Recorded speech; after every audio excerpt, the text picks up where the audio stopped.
What's up guys? Manibagong series na naman ng Merienda Probinsya series.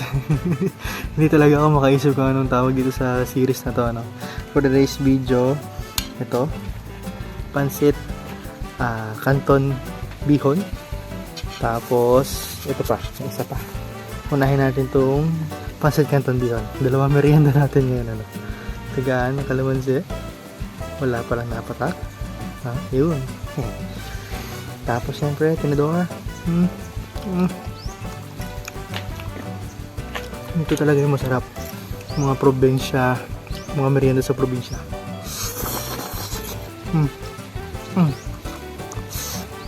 Sa syudad kasi bihira yung mga ganitong mga merienda.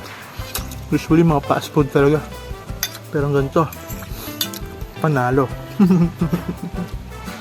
Sarap. Canton bihon pansit. Mura lang. So, magkano to? Magkano to? Magkano yung pansit?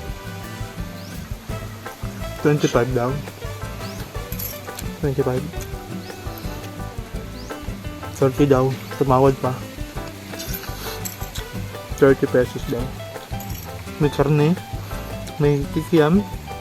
Daming gulay. Maubos nyo na. Ito naman. Tawag dito ay maruya.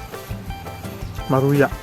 Ito ay saging na saba na binalutan ng coat. Tapos nilagyan ng asukal. Pinirito, tapos nilagyan ng asukal. Hindi ko alam kung ano nagpa-orange dito. Baka food color. Ayan, ilang saging to? 1, 2, 3, 4. Yan, 4 na slice ng saging. Kita nyo ba? Parang kamay. Tapos, binudburan ng asukal. Maruya.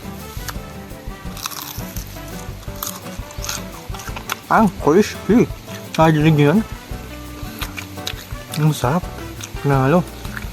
Pagkaubos na ito, tamang-tama ito kasi matamis.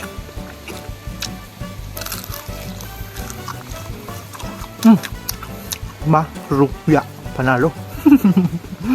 Panalo.